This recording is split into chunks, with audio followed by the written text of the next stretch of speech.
Welcome into the 2023 Oakland Athletics Minor League Roundtable. We had so much fun last year. We're getting back. We're doing this again. We're talking about the minor leagues. We'll be talking about what happened this past year. We'll be looking forward to next year. I'm Jesse Goldberg-Strassler. I do the broadcasts for the Lansing Lugnuts, the Oakland A's High A affiliate. And now here's the more illustrious members of the panel. First, from Athletics Farm, Bill Moriarty. Good to have you. Good to see you, Jesse. From AAA Las Vegas, Matt Neverett. How are you? I'm doing well. This roundtable so nice we had to do it twice. And from Mudville, Alex Jensen. How are you, sir? I'm doing great. It's good to see you guys. The married life has left you in the darkness. It has. It has. There's a lot of upheaval in our life right now. So I'm blurring out whatever's back here. You get a little preview right here, but I'm blurring out whatever else is back there. That's why we're so good in radio, right? It's the audio that carries things. That's right. Bill, I want to start with Bobby Crosby going from Double-A Midland, the manager of the Rockhounds, and returning to the major leagues. What are your thoughts? Well, I'll tell you, Jesse, Bobby Crosby has been so well respected by players and everybody in the organization for the work he's been doing at Double-A Midland as the skipper there.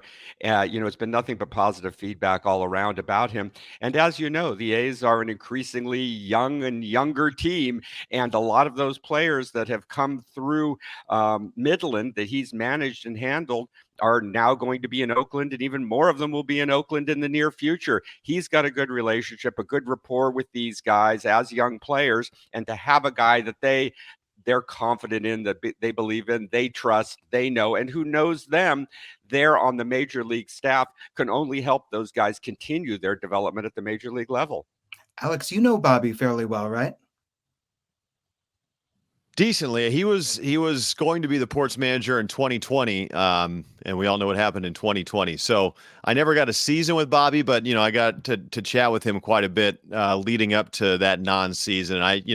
He's I'm sure Bill could tell you, he's a baseball rat, man. He loves the game, and that's what he wants to be doing. And I think that love and enthusiasm for the game and working with younger players is extremely evident, and the proof is kind of in the pudding with what he's done at Midland, as Bill mentioned, the last couple of years. Matt, when we're talking about we know what happened in 2020, you arrived in Vegas in 2020, right? Yeah, great timing. I was with the Pirates High A affiliate in Bradenton, Florida for a couple of years before that, and I was pumped to get back. I'm from Las Vegas originally, so it was coming home for me. And then, we all know what happened after that. So after a year off where we basically just put out YouTube content from the Aviators platforms, it was great to get back into doing games in 2021. It came up, the new Oakland, the Oakland A's next wave of prospects coming up. And I want to stick right with you, Matt, because whether it was Lawrence Butler or Tyler Soderstrom, or we can talk about those players, Zach Geloff, though, I think was the headliner of guys who began in Vegas and then impacted the major league level. What were your overall thoughts of seeing your Aviators affecting the Athletics? Yeah, I think you said it best. That new Oakland, the guys like Butler and Geloff and Jonah Bride that have all kind of united and all have matriculated up through the system together, and it's been fun to watch. And it was really fun to watch this year. As you mentioned, Geloff, he had 80 hits in 69 games in Las Vegas, stellar defense. We really started to see some power. It was his second stint with the Aviators. He started to go gap to gap, and he maintained that momentum and actually increased it as he got the call up. And a lot of times you won't see that from guys in their first time up to the big leagues, but he was emboldened when he was called up. And as you mentioned, was one of the best rookies, not only in the American League, but in Major League Baseball throughout the course of the season. If he had been there for a longer stretch of the year, I think he would have gotten, a top 3 position in American League Rookie of the Year. He was phenomenal. And as I said, started to really unlock some of the power.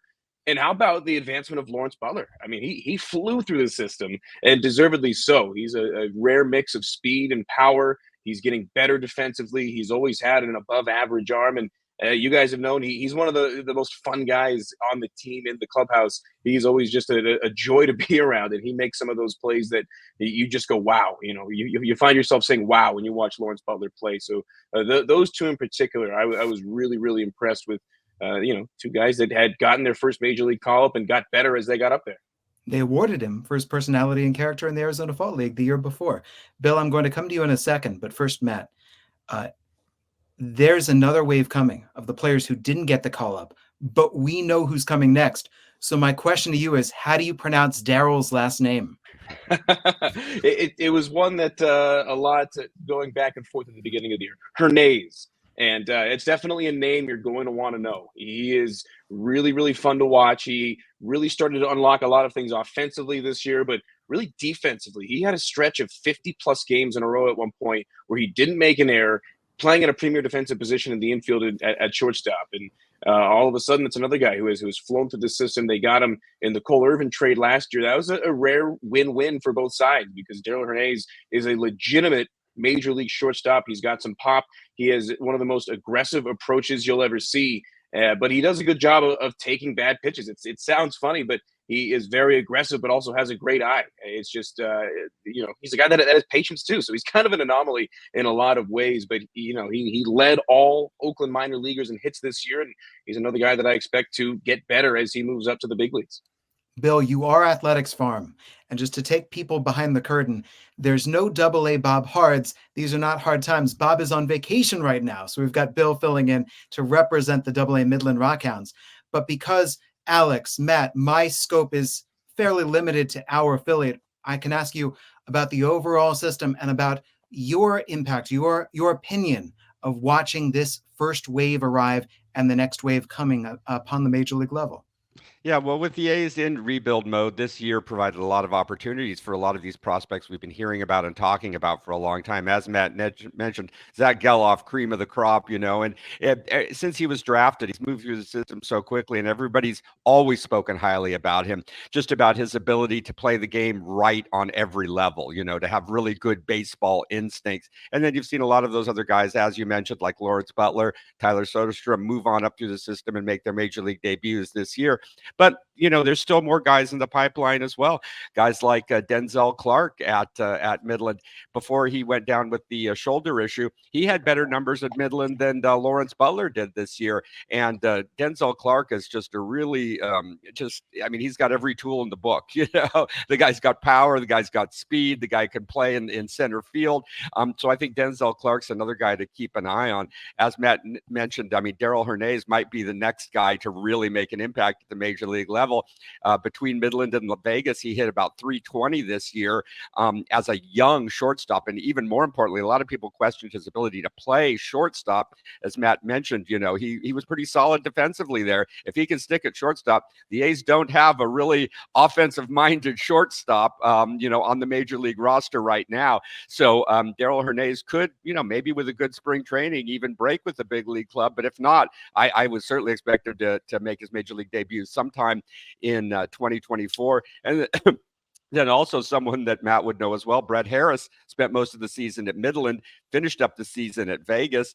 And, he's another really solid player, maybe not the talent level of a Geloff, but kind of profiles the same. And a guy who just kind of knows how to do everything the right way, doesn't make a lot of mistakes, approaches the game in the has a good baseball IQ. He's a third baseman. The A's aren't overly loaded with third base prospects on the major league level or at the high level of the minors right now. So Brett Harris is another guy who could potentially get an opportunity, and someone that shouldn't be forgotten, who spent most of the year at the Midland, who you'll know, Jesse, is our friend Lazaro Armenteros, who's been in the A's system for a long time, struggled for a long time, but really put together his finest season so far this year. He was just added to the A's 40-man roster for the first time. I'd expect that he'll be starting the season with Matt in Vegas this year. It'll be interesting to see what Lazaro can do after all this time as starting out as a high-level prospect, then sort of falling off the radar a bit, and now sort of getting his second wind and maybe starting to come into his own. So it could be fun and exciting to see what he might be able to do in the next coming season, given his track record thus far. I would have used that Arizona Fall League connection because there was Brett Harris and there was Armenteros and there was also Max Muncy. So we're talking position players right now. We'll talk pitchers in just a bit. Armenteros this year coming back to Lansing was a far better defender than he had been in prior years. He was a far better base stealer than he had been in prior years. And though there was still swing and miss, when he made contact, which was more often, and the at-bats were better and finished with more walks, the power was there and it was fun. Just to go back to Max Muncy, one of those Arizona Fall League teammates, he began in Lansing And then, Bill, how about him flourishing in Midland? Yeah, that was a surprise. You had Max Muncy there at Lansing for the first half of the season. He did all right, but he wasn't setting the world on fire. He was holding his own. Then he got promoted to Midland AA in the second half, which is usually Texas League is usually considered a difficult league for hitters. But Max Muncy got to Midland and suddenly kicked it into another gear and was hitting even better at Midland than he was at Lansing.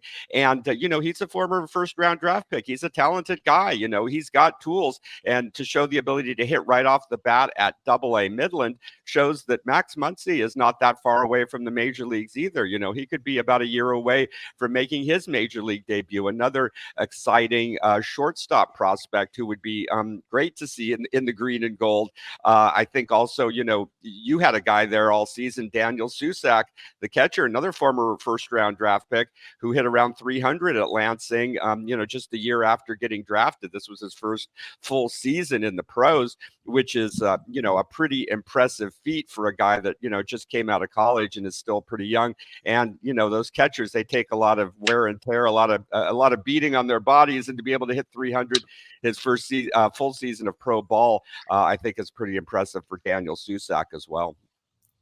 Bill, he hit 300, and it could have been better. He was missing pitches. His at-bats, every now and then, he'd give one away, or he just flipped the bat out because his bat-to-ball skills are so good. He could hit anything, and so sometimes he would. And as the year went on, we could see him locking in more and not giving away plate appearances and making sure that what was contact early in the season became barrels and harder contact. He's such a big man that you expect him to hit for great power.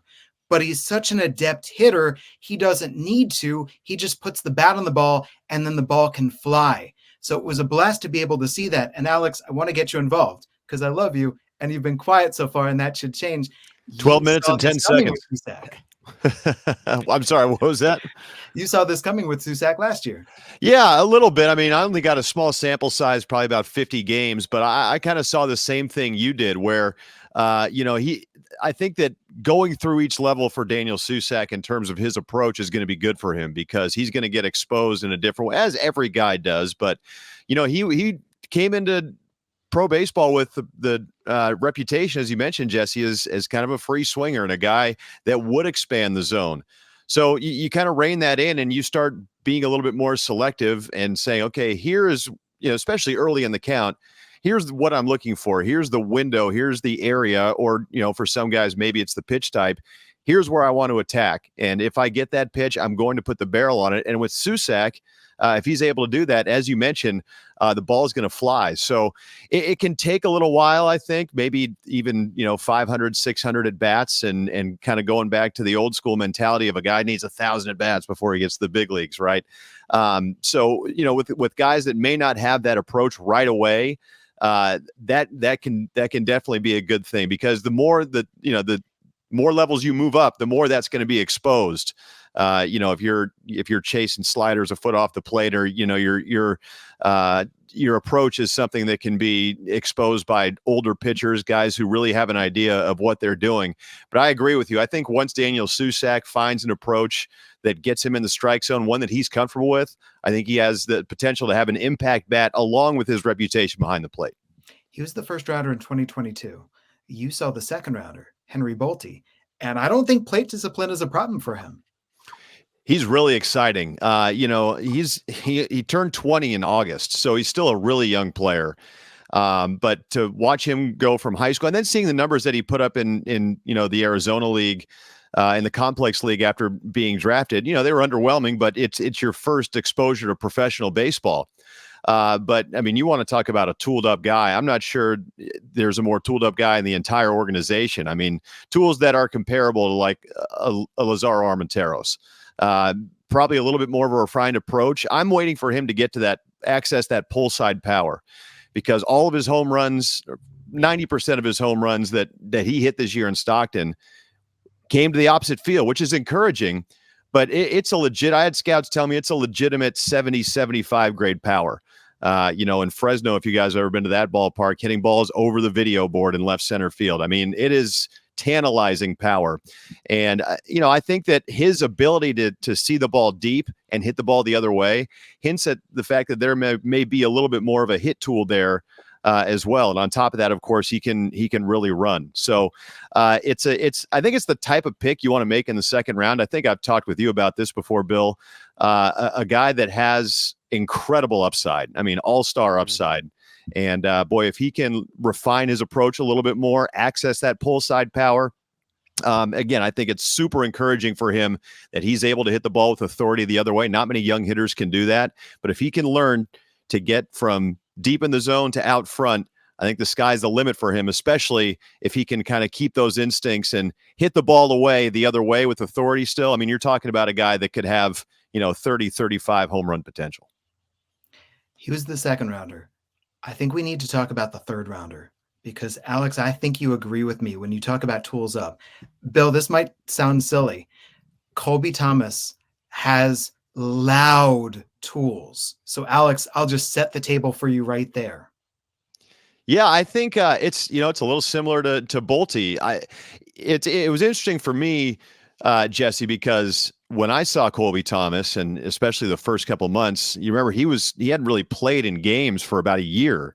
He was coming off that labrum injury in his shoulder, sliding in head and he was getting like first round buzz before I think he was leading all Division I in home runs. But I would see the power kind of come and go as he kind of got back into game speed. But you saw the instincts. What I really appreciate about him, and I'll let you get more into this because I'm sure you saw the same. Well, I love the way that Colby carried himself. I mean, it was just a very kind of even-keeled intensity, if that makes any sense. Wouldn't get too high, wouldn't get too low. But the way he played the game, I think is the way that it should be played. He played hard. You can tell it really meant something to him. You mentioned the power and the speed, but I just feel like the way that he carried himself, and Kevin Kuzmanov told me the very first day, before opening day, that he's going to hit 30 home runs. It wasn't this year. Again, I think it took him a couple months to get back into game speed, but I think, Jesse, by the time you saw him, that he was maybe closer to that. And again, I think his makeup is exactly what you want in your organization. Here's the criticism of Colby. He tries too hard sometimes. And it's really great criticism. You can see he'll press at home plate or in the field or on the bases. And for a coach to just say, or a teammate, reel him back and say, you're giving a little bit too much. And if you gave us a little less, we would still be fine. Because the man makes leaping catches at the wall. His arm is a howitzer. The power is real, and the ball explodes off his bat. And the speed is wonderful. He has game-breaking speed. His hustle doubles. I had to put together a highlight reel by the end of the year because if he lined a base hit in a shallow center and the center fielder didn't attack it, he was going to end up at second base. So, Bill, quite frankly, it felt like I was watching Denzel Clark all over again. But with a guy who stands, 5'11", 6 feet tall, he was a pocket rocket. It was a joy. So let me move right back up the ladder to first Bill and then Matt. Bill, who is a position player who you feel deserves to be talked about more? Well, that's a good question. I think there are a couple of guys. We talked about Hernandez, who people are talking about now, and Brett Harris, who people talk about a little bit. But I think also you need to look at a couple of those guys that Matt would know well that performed very well at Vegas this year. Catcher Kyle McCann, for example, did a great job. Just a great left-handed hitting catcher, hits for power, gets on base, handles himself well behind the plate. I kind of expected him to be added to the A's 40-man roster this offseason. He wasn't, so he will be able to be picked up in the Rule 5 draft potentially. And another guy there at Vegas, again, who I'm sure Matt would appreciate, is Max Schumann. A guy who plays every position on the field but catcher and pitcher, plays them well, has speed, gets on base. He had about 400 on base percentage. He's pretty much had a 400 on base percentage the past few years in the A's minor league system, and such a versatile player. Again, another guy who was not added to the 40-man roster. Someone could pick him up in the Rule 5 draft, but if Kyle McCann and Max Schumann are still around, after the Rule 5 draft, I'd love to see those guys get a chance with the big club. But, also down at Midland, another guy the A's got in the deal with the Yankees for Frankie Montas. And I think people should remember what a great deal this was. the three guys who pitched the most innings for the Oakland A's this year came over in that deal for Frankie Montas. They got three pitchers, and they also got second baseman Cooper Bowman, who had a really good year at Double-A Midland, and he was going to play in the AFL. He had a bit of an injury, nothing major that kept him out of the AFL, but I think he's someone that Matt might get a chance to see playing second base a lot next year in Vegas as well, and I think he's someone that people should keep an eye on as well. Matt, here's your spotlight. Which position players would you like to give more attention? Well, Bill stole a couple of the ones that I was thinking about. I mean, Kyle McCann certainly is a guy that is at risk of being selected in the Rule 5 draft. As you mentioned, lefty bat, a lot of pop, comes from Georgia Tech collegiately. He's always been kind of a high-profile guy. He is a free swinger. The strikeouts can multiply and compound a lot of them, back to back to back. One name that wasn't mentioned that is also Rule 5 eligible is a former first rounder back in 2019 in Logan Davidson. And he hasn't necessarily panned out to what typically you would expect from a first round pick. He hit in the 260s in Las Vegas this year, but he really did himself a lot of favors at the end of the campaign, hitting 319 in the month of September. He plays a premier first base, but he was actually moved around and ended up at one point or another playing all four infield positions defensively, including a handful of starts at shortstop. I think 6 or 7 games he started at shortstop when the Aviators were a little bit shorthanded at that position. So he's, a team guy. He's a good clubhouse guy, able to move around. And as I mentioned, Rule 5 eligible for I think another guy that could be taken, big, toolsy, does have power, hasn't necessarily accessed a lot of that power in his time in the A's organization yet. And one name that was a minor league free agent that has already re-signed to come back, that's basically going to split time with Kyle McCann if he's still here at the beginning of the year, is my man Yoel Pozo. You want to talk about one of the most fun players in baseball. He was signed as a minor league free agent prior to last season. And not only did he hit for power, he hit in clutch situations. He actually had 2 perfect pitching outings where he didn't give up. I think he gave up 1 hit over 2+ innings, but had a perfect 0 ERA. And he was a crowd favorite and will be back in Las Vegas to start this year. And I think has a legitimate shot to break camp with the big league club at the very least. He does have some major league time with the Rangers, but again, that's a name to keep an eye on as far as a minor league free agent that's going to be back with Las Vegas. Alex, Matt started to bring us into talking about effective pitchers. But before we do, let's talk about any position players you feel deserve some attention from Stockton this past year. I think Brendan Malone is a name that a lot of people haven't mentioned yet. And maybe, he was a 6th round pick, and starting the year at Stockton, I was a little surprised to see him back at Stockton to start last year, just because I feel like his approach was maybe more advanced than a lot of guys in the Cal League. And that really bore itself out, which I was expecting. I mean, he had a 410 on base, and he's kind of that old school A's Moneyball type of approach, but his power really surprised me. I mean, for a guy that they drafted him as a third baseman, I was kind of impressed by him at second. I think he's a better athlete than he gets credit for. But I thought there was a little bit more thump in his bat than I had previously seen in the, is when he joined the Ports with Daniel Susac and Caden Trenkle and that class. So I think Brendan Malone is a guy that I think he's got a pretty high floor. I think he's got a chance to reach the big leagues, but I think he is definitely an upper levels of the minors type of hitter. I just think he has an advanced approach. And I think that the power, again, to me was surprising. There weren't many times when guys made mistakes that he would miss it. I mean, he just had a great feel for the barrel, and he did not give at bats away. So finding a position for him is going to be kind of the challenge. In Stockton, he played some third. He played mostly second and some first. But again, I think the approach is advanced. I think he's a professional hitter. And I think that, again, the power, if he can continue to come into more power, I think that gives him a chance to make the big league. So Brendan Malone is my guy.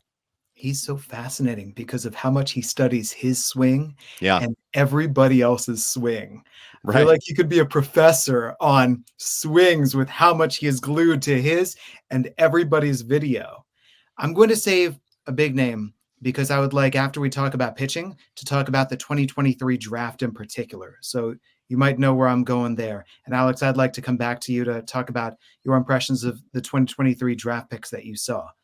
But a guy that Alex warned me about, said, keep an eye on this guy, be patient. Junior Perez was terrible in Lansing in April and May. I think he had something like 31 consecutive hitless at bats. And then he didn't. And he broke out of it. And he started hitting home runs in a ballpark where no one hits home runs, West Michigan, where a fly ball goes to die. And it makes everybody look like they have no power. And the Tigers start questioning all of their personnel decisions until they promote their prospects out of there. Well, Junior Perez had power, and he had speed, and he had bunting ability, and he had plate discipline, and he had defense. And once again, he and Colby Thomas, phenomenal throwing arms. So just somebody to watch that I kept on watching him throughout the year going, this is a real player. He has game impacting tools. Love him. And a great guy. I did the first interview that he had done this year entirely in English that he had worked hard on. He sat down. We were proud. Just a wonderful person. And I'm sure that the three of you, we could talk about the characters of all of these different players and coaches, and that would be a whole other roundtable. Let's turn to pitching, though, first. And Bill, I'm going to start with you just on the overall perspective on the system when it came to what did you think about the strides that the pitchers made this past year? Well, if you were a pitcher in the A's minor league system this year that was doing halfway decent, you had a good shot at being on the major league roster before the season was through. As Matt knows, those pitchers in Vegas, I don't think there was a single pitcher in Las Vegas who threw over 75 innings for the Aviators this season. And I don't think there was a single pitcher in Vegas who threw more than 50 innings and had an ERA under 5, But if you had an ERA 5 or below in Vegas, you were probably on your way to Oakland this season, And most of the A's top pitching prospects have already made their major league debut. They've already had an opportunity. Unfortunately, Baseball America just recently ranked the A's minor league pitching talent at the bottom of the pack, but that's mainly because most of their talented pitchers have already gotten a shot in the major leagues. That's what happens. That's kind of what you want to have happen, to have those minor league pitching talents graduate to the major league club. So the cupboard is a little bare in the system, particularly at the top, because most of those guys have already cracked the major league roster. But there are, some really promising young guys who just sort of barely got a taste of it. I mean, Mason Miller is obviously a great pitcher in the making. He really hasn't pitched that much at the major league level. He's still technically considered a prospect. Also, Joey Estes came up front. I mean, Joey Estes had an amazing season in the minor leagues this year. At Midland, he was almost unhittable, and then he got about half a dozen starts at Vegas, and then he went up to Oakland. I think he's someone to really keep an eye on. He led all A's minor league pitchers in innings pitched. He also had the best ERA and the best WHIP of any A's minor league pitcher who threw more than 75 innings this season. So I think Joey Estes is someone to keep an eye on. Joe Boyle looked good in his late season debut with the A's. Hogan Harris, who was back and forth between Vegas and Oakland, I think still is a promising left-hander. Roy Bear Salinas struck out an average of 12 batters per 9 innings at Midland this season, and then pitched in the AFL. He was just recently added to the 40-man roster, so I think he's someone to keep an eye on. So there are some really interesting, promising pitching prospects in the system. Many of them have already gotten a look at the major leagues, but there are still plenty of them that will be probably back and forth between Oakland and Vegas this season. So, Matt, you'll be the welcoming committee. You'll be all right, take care. I think that Joey Estes, by the way, also leads the Oakland Athletics farm system in most baseball cards collected, because that man is a collector. Matt, what were your thoughts about the pitchers that you saw come through Vegas? One thing you got to consider when you consider pitchers in Vegas is the ballpark factor. The Pacific Coast League has been always known as the best offensive league in all of minor league baseball.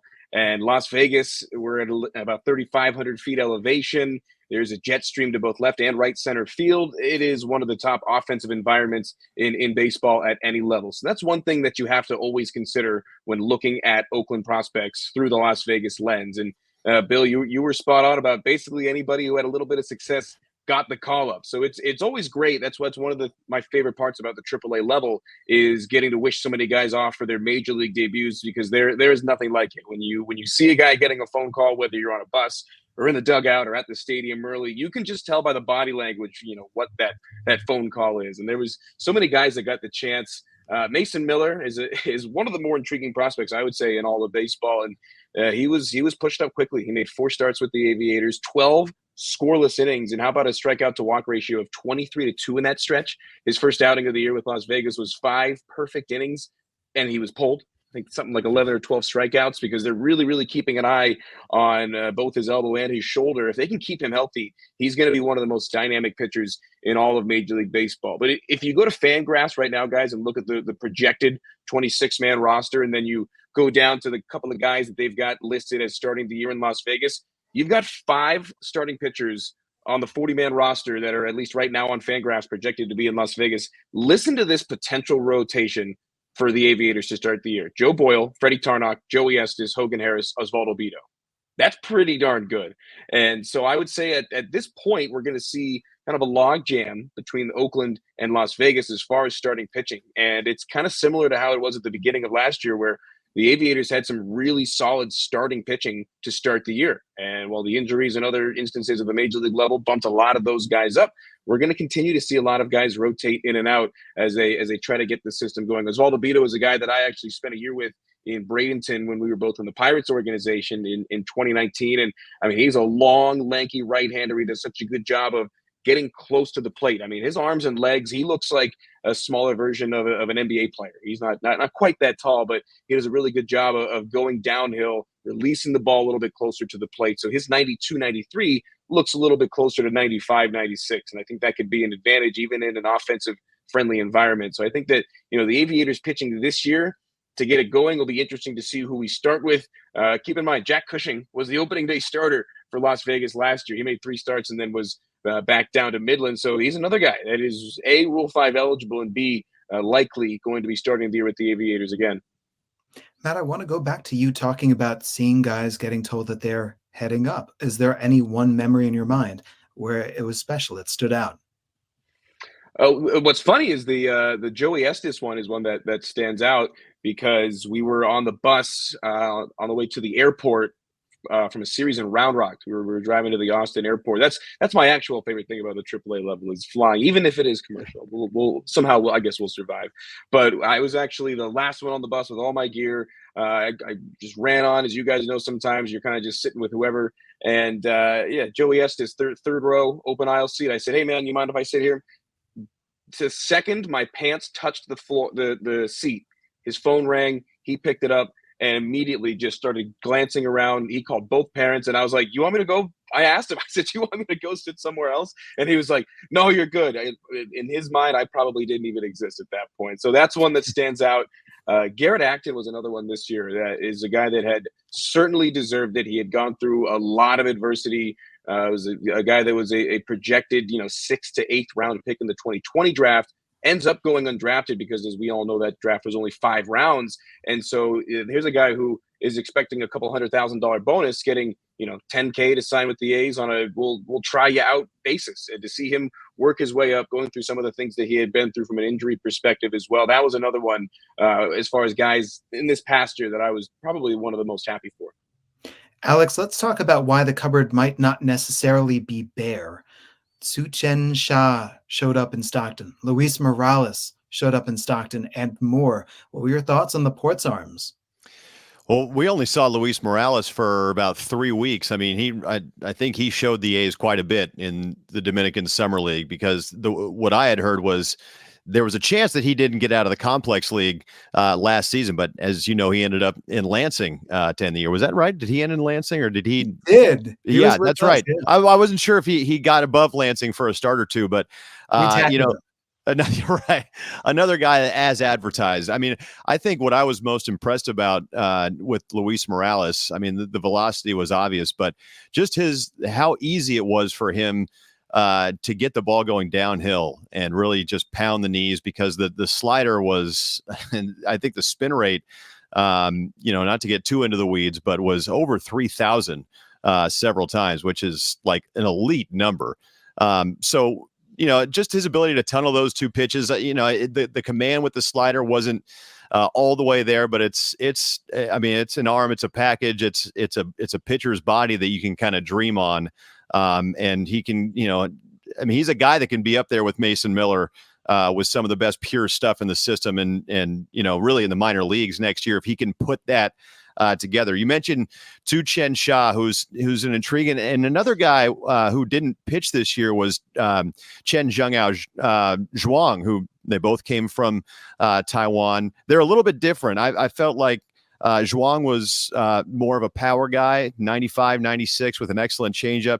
Shaw is like 6'4", and I can't remember what he was listed at. It was he's listed at 6'2", 165. He's got to be 6'4", 165. I mean, just, he's got some room to put some weight on, but pinpoint control with his fastball. And in the Cal League, you can really buzz through some bats, if you're able to put the ball where you want it, like he was. So, those are two of the bigger ones. I'm sure I'll let you touch on Gunnar Hoagland because he was impressive. I know when he got to Lansing, but there were a few other arms. Eduardo Rivera was an 11th round pick in 2021, 6'7". I don't know. He may be a reliever in the future, but he really got his body into shape, and he was up to 96, 98, by the end of the year with a wipeout slider.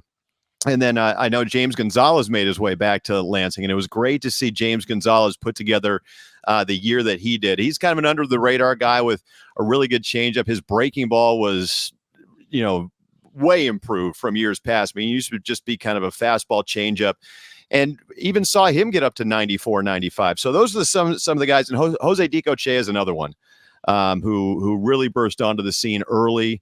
I know that they wanted, and you can expand on him, Jesse, because I know he spent the majority of the year in Lansing after he was dominant and he might have been the best pitcher in the Cal League, for the first 6 weeks or so. But getting him to rely on, other deliveries other than the cutter, at the low A level, it's not always about getting outs. It's about, teaching yourself how to refine and develop your other pitches in some situations you may not necessarily be comfortable with.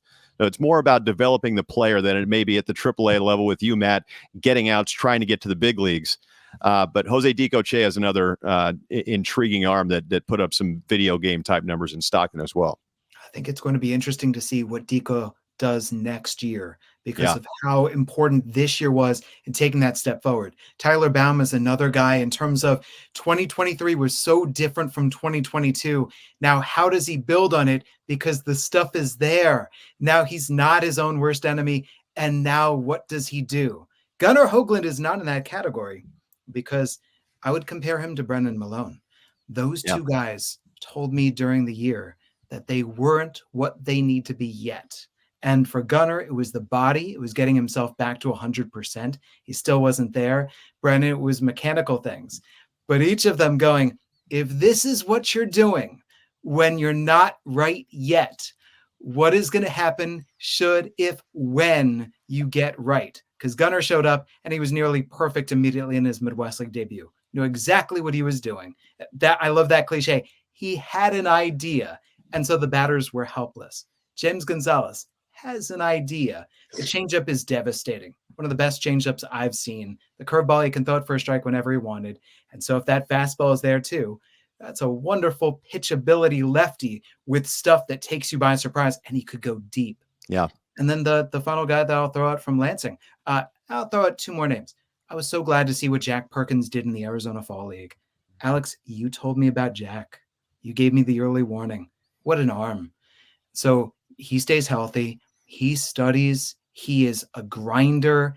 And when he's on the mound, he personifies that cliche of bulldog, where he is not going to give in, coupled with fantastic stuff. Brady Basso. What a wonderful year for Brady Basso, the southpaw, putting himself on the map the same way that we had seen Hogan Harris do the year before in Lansing. The Basso curve is marvelous. He knows exactly what he's doing with it. And so it's going to be interesting to see how does he build coming off of Tommy John, missing so much time, thinking perhaps that his professional career was over. These were really good steps for a lot of different pitchers in the organization who either hadn't pitched or had pitched to terrible results. And 2023 changed things around for them. I do have one more, just a name to file away, and he's an older guy for the Cal League, but Garrett Irvin, put together a fantastic year with the Ports. His fastball plays up. It's 91, 92, but I think he's a Swiss Army knife type of guy. You could use in long relief. You could use him for one or two hitters. And I was a little surprised that they never started Garrett Irvin. And again, he was more advanced than several of the hitters that he faced in the Cal League, but great pitchability guy, 4 pitches for a strike. So just file that name away. Garrett Irvin, undrafted free agent in 2022. He was the Arizona ace, and he was battery mates with Daniel Susac on that Wildcats team. So I'm just going to be interested to see how he does as he continues to climb the ladder as well.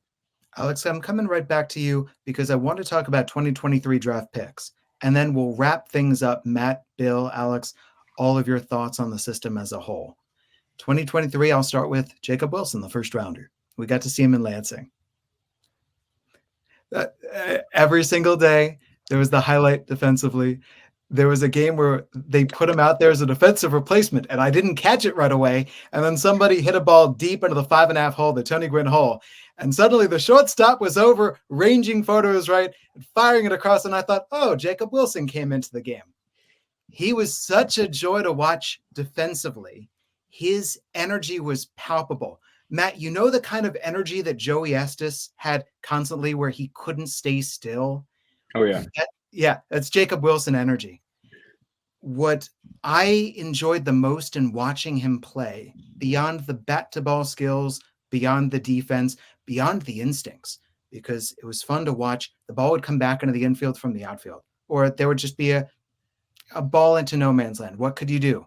And he was always looking up. He was looking, where are the runners? Where does the ball need to go? There was no casual sense about it. His head was constantly in the game, but he had just tons of youthful energy where you go, he's playing like a kid out there. There was so much fun. What I appreciated most about Jacob was that it's the end of the season. And I do not trust players who are undrafted free agents or draft picks from that year. Casey Yamauchi, I love you, finished off the year with us and was dynamite. But at the end of the year, he was exhausted. Jacob was exhausted, so he didn't make the final road trip to Lake County. I don't trust the players' energy level, so I say, whatever they're showing me right now, this is great. But imagine what they could be when they've had a full off season to relax, rest, be back home, see their family, and then come back to next year's spring training.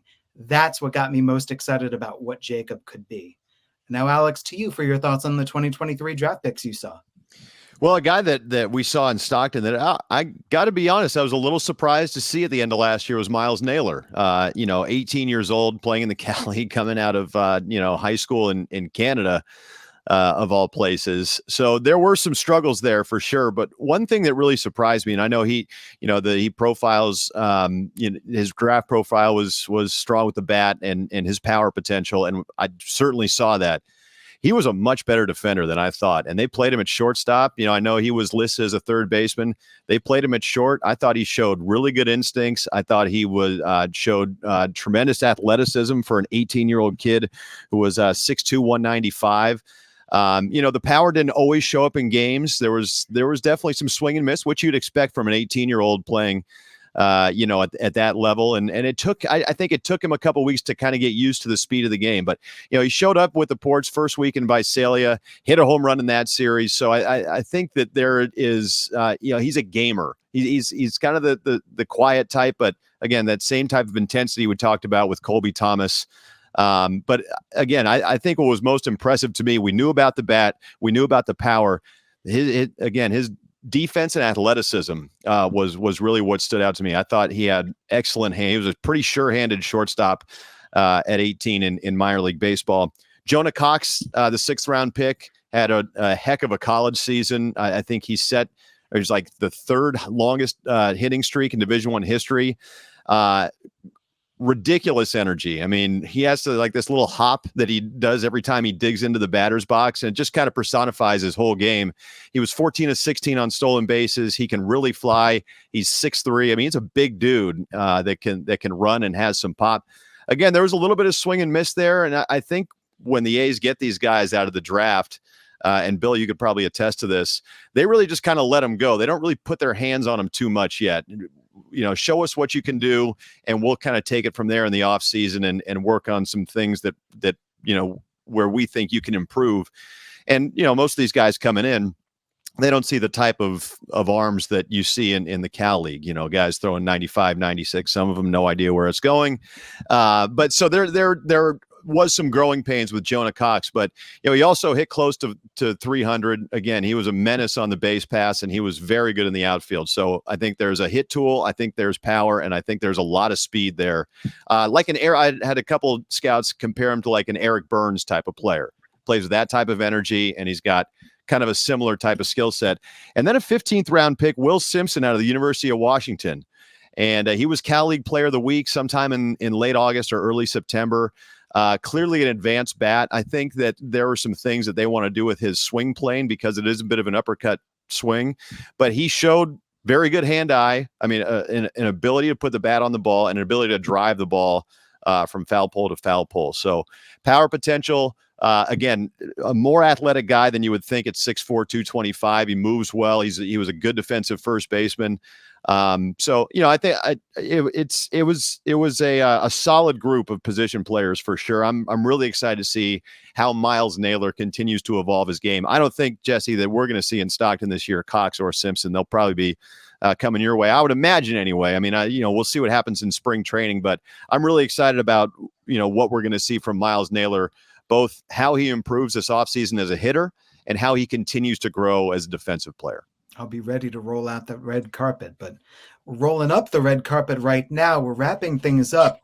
Matt, any thoughts that you need to get in before we close things down?